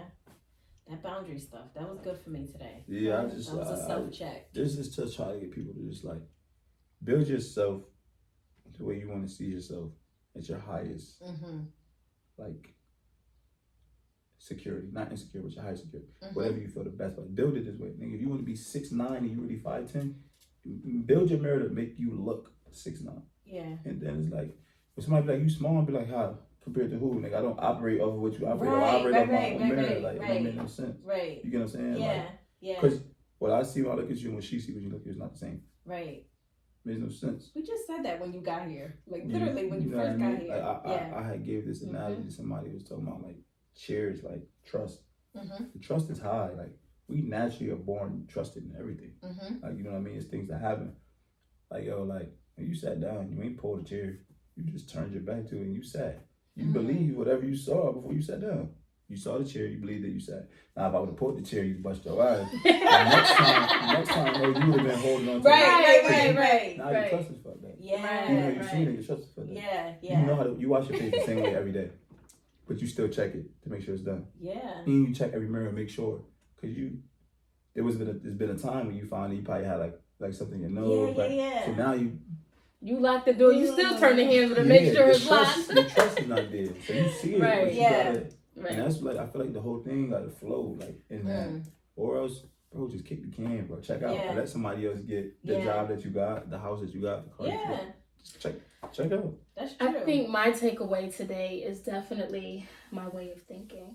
Not that I have a bad way of thinking, but just to kind of always remember to elevate it, think better of myself, and just, be more positive. What's your takeaway? Mine, That Just Live is the best podcast that there is. Yeah, mine is just that, like, we did a really good podcast today, you know what I'm saying? And, like, they read a really good book. I don't know who wrote this book, but this is amazing. Like, like, that wherever you're supposed to be when you're there is just, you're gonna be where you're supposed to be when you get there. Mhm. Like Yeah. we could have talked before, but it probably would have been. I probably been in a different headspace. Yeah, Different yeah. headspace. And then like, it's gonna be like people who come from different backgrounds that have the same like outlook, but from different experiences, but given the same outlook. And like, I don't really do this often, but I will say this is like confirmation that what I wrote is valid. Yeah. Because like we all come from 3 different worlds, really. Yeah. And shit, we share some of the same opinions, or you know what I mean? Yeah. So, if we didn't agree with it, you wouldn't be sitting here. But I will say this: I do believe when you're going to come across things that you don't agree with and you don't like, and that's exactly why they should sit here. Cause they might not have the perspective. We're gonna be hitting you up like, that's true. Yo. That's true. So I think like people hate Trump. I would have loved to sit down with Trump, cause I'm like, yo, I know you don't like me. I my biggest concern is trust. If my biggest concern is trust, I already know you don't like me. Yeah. So we could. It's only up from here. Like let me ask you some things. Like I'm not trying to be your friend, bro. Yeah. But like, well, who else should I hate? Because who's approving these things that you're saying? But instead, I got an 8-year-old cousin that hates Trump. He never even know what that means. Wow. Like, you know what I'm saying? But it's kind of like a learned thing. Oh, my Somebody mama must hate. have- right. So I hate. Yeah. So if I'm a guy and I'm emotional and the women are doing things that are you know what I mean? Because it's a learned behavior. Like we gotta have him back when we have our. For sure. Wait, hold on. So we're gonna do this, right? Yeah. Yes. So you're gonna pull a card. Okay. But I am going to put you on camera when I ask you the question. And don't ask me first. That's fine. But you cannot look at what you pulled. All right. I'm gonna take this one right here. You want me to read it yet? Nah. Okay. Anyone? Oh, okay. Alright, so I'm gonna go first. I'll go first. Alright, so Team player. what's your card say? All right. Seek therapy. There's happiness on the other side of the door. What does that mean to you? You want us to cry? So, wait. Okay, so definitely that I can apply that to something that I've already gone through. I was struggling with the decision of whether to stay married or get a divorce. And the unknown was the most scariest thing. Like, oh my God, what is it gonna be like? Like after, what's gonna happen with my kids? Like, what's gonna happen? Like, oh my God, like what is it gonna be like? But then I realized that I was unhappy, and I was trying to get to a place where I'm completely happy because my children need to see me that way. So happiness is on the other side of the door, and I made the decision to get a divorce. And me and my kid's father, we're really good friends now. We're all happy now. Like, see, that wasn't hard. What'd you get? Here we go. No, sir. Happiness is on the other side of your fear. Ooh. Trying is okay. Doing is better. What does that mean To me, it means personally, right? So for me to get out of my own way. Okay. Stop putting off things because I'm fearful of certain things, or not putting myself out there to a certain capacity because I'm scared of like the outcome, and just thinking about the end goal and what that's gonna look like. So doing it, not just that's not hard. Right. What I would have usually done would have been like, when you look in this camera, who do you see?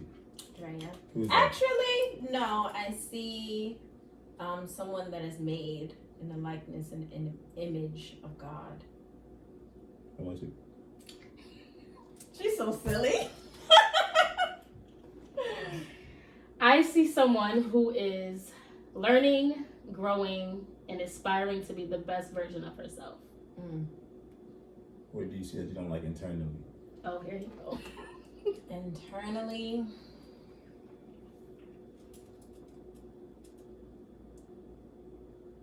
I'm hard on myself. I'm very hard on myself. Or where you see room for growth? Room for growth. You even gotta be hard. It could be one word. Taking people for who they are. See, we all interviewed each other today. You know what I mean? Yes, this was amazing. This was great. We wanna This thank was you great. so much. This was a great conversation. Appreciate it. Just tell our listeners how they can get this book. Y'all could go to justlivepodcast.com. We'll post it for you. My book is available at MauriceEastwood.com, SeekTherapyNow.com, SeekTherapy.net. Available at the Russell Grab and Go, 881 New Britain Ave. Awesome. The cards are available in all these same places as well. Awesome. You can hit me on the gram. You can flag me down if you see me. Yeah. It's everywhere. It's like I got some homies that'll grab 10 and just keep it around if I want to buy it off. Okay. Yeah, just hit me on the gram. Or hit anybody that got me as a mutual friend. Yeah. I give it to you. We ship out the next day. That's at the weekend. Rather than that, we ship out in 24 hours. Got it. Love it. Yeah. We appreciate you. Thank you. Well, we hope you guys enjoyed today. This was another episode of Just Live. We'll see you next time.